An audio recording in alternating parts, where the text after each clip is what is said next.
Bienvenue sur Africa 24 dans cette nouvelle édition du QG News. Voici les titres.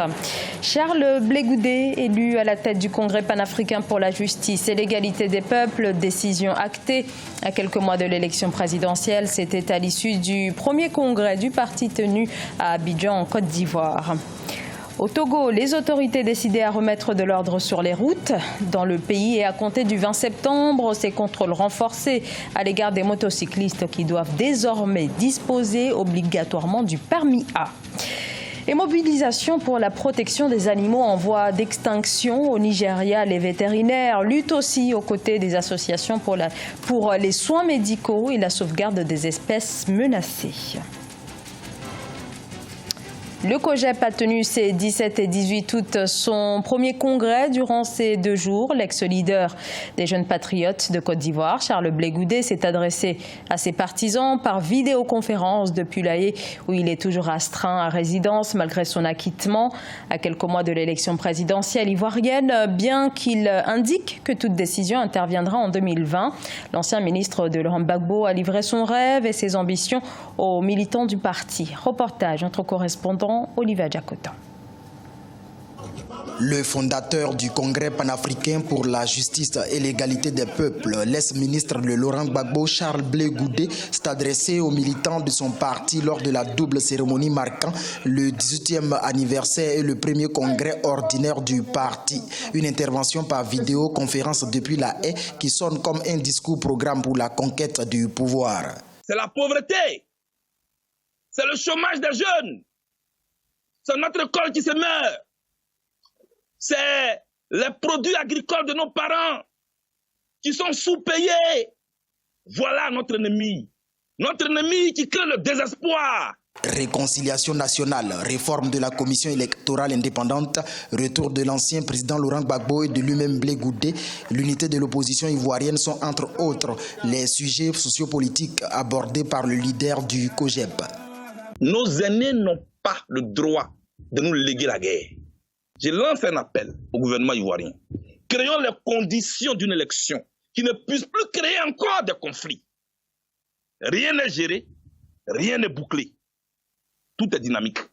En rappel, le premier congrès ordinaire du Congrès panafricain pour la justice et l'égalité des peuples s'est tenu du 17 au 18 août 2019 à Abidjan sous le thème « Quel COJEP pour une Côte d'Ivoire libre et démocratique ». Le COJEP organisera même son prochain meeting en septembre 2019 à Abidjan. Le procès de l'ancien président soudanais s'est ouvert ce lundi. Omar el-Béchir est arrivé ce lundi matin devant le tribunal de Khartoum. Il doit être jugé pour corruption. Il s'est présenté escorté par un important convoi militaire. Omar el-Béchir, arrivé au pouvoir en 1989, est déposé par l'armée le 11 avril 2019 et détenu dans une prison de Khartoum. Il doit répondre d'accusations portant sur une possession de devises étrangères, de corruption et de trafic d'influence. Le président destitué après 30 ans de règne aurait notamment reçu 90 millions de dollars en liquide de l'Arabie saoudite. Avec une croissance de 7,5% par an, le Rwanda fait figure de modèle économique sur le continent africain. Une croissance forte, mais encore loin d'être inclusive. Une bonne partie des Rwandais vit sous le seuil de pauvreté. Près de 20% sont même à des degrés différents concernés par l'insécurité alimentaire. Le gouvernement se dit engagé sur la question. Reportage entre correspondants Fraternunda Kaisenga.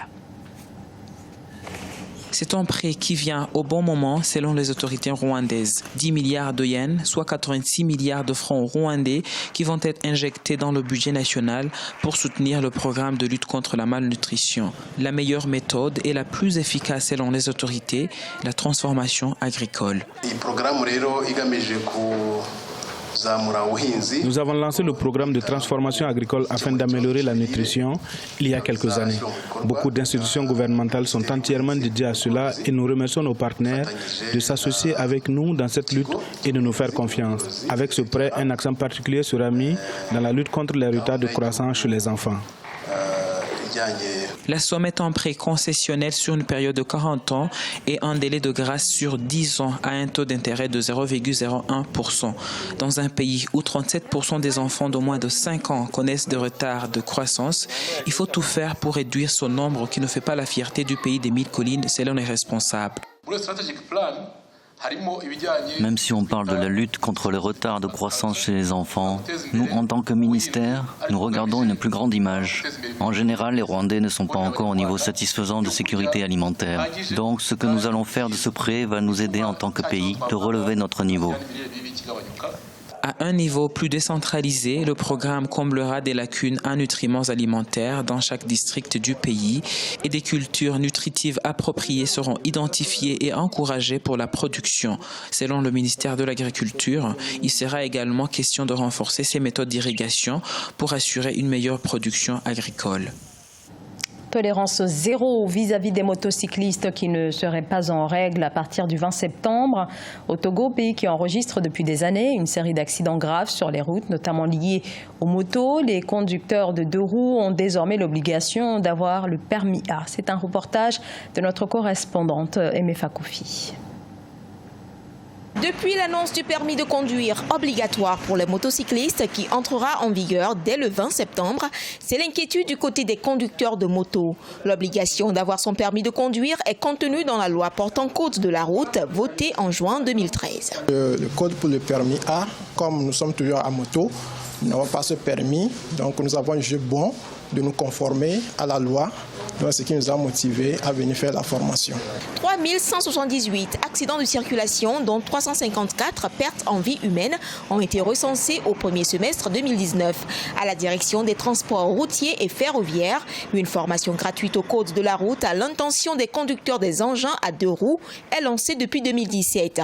Ce programme prend en compte 5000 conducteurs d'engins à 2 roues.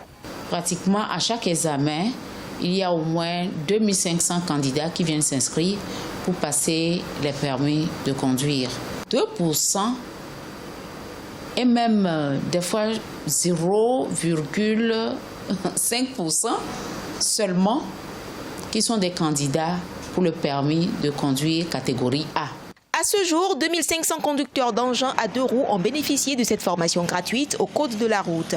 En 2014, le nombre de véhicules au parc automobile togolais est estimé à 344 000, dont 250 000 motos. Au Nigeria, des vétérinaires militent aux côtés des associations pour tenter de sauver les animaux en voie de disparition. C'est le cas notamment du pangolin, qui reste l'animal le plus braconné au monde. De nombreuses études démontrent d'ailleurs l'ampleur du phénomène. Les acteurs de la protection de l'environnement alertent sur le phénomène qui s'intensifie à mesure que les espèces disparaissent. Aïssatou Bari. Très engagé dans la protection de la faune, Marc Oufoua sauve et soigne les animaux sauvages et les reptiles depuis une dizaine d'années maintenant. Il a récemment sauvé un pangolin considéré comme l'espèce la plus menacée dans le monde. Plus d'1 million d'entre eux ont été chassés et capturés au cours de la dernière décennie, selon le Fonds international pour la protection des animaux. When I rescued him, he was tied up in a bag. Quand je l'ai sauvé, il était ligoté dans un sac et déshydraté et très faible. J'ai donc dû le réhydrater et le soigner avec des médicaments. Dès qu'il sera assez fort, je le relâcherai dans la nature, dans un lieu protégé.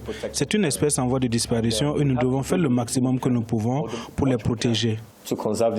C'est ici, dans cette clinique qui sert en même temps de refuge, que Marc Oufoua, vétérinaire et conservationniste nigérian, prend soin des animaux sauvages. Plus de 30 animaux différents y sont hébergés, des pangolins aux civettes, en passant par les babouins, les tortues et même les chiens errants. Je suis un défenseur de l'environnement et j'essaie de faire ma part pour sauver la nature. J'essaie également de faire comprendre aux gens que ces animaux ne sont pas si dangereux que ça et qu'ils ont un rôle à jouer dans l'écologie et l'écosystème. Les animaux sauvés finissent souvent dans ce centre de rééducation. Aujourd'hui, il nourrit et nettoie des pitons royaux sauvés des chasseurs il y a 1 mois. Avec des actions de sensibilisation, Marc Oufoua est déterminé à changer les perceptions des gens envers les animaux sauvages et ainsi amener les communautés à s'engager davantage à la protection de la faune. Un mot sur les Jeux africains. Le coup d'envoi a été donné ce lundi pour cette 12e édition qui va se poursuivre jusqu'au 31 août au Maroc, principalement dans la capitale Rabat. Au menu cette année, 26 sports, 29 disciplines, avec la possibilité pour certains de se qualifier pour les prochains Jeux olympiques qui se tiendront à Tokyo au Japon en 2020. Ce journal a été réalisé par l'ensemble de la rédaction. Merci de votre fidélité. Dans un instant, une nouvelle édition de l'actualité sur Africa 24.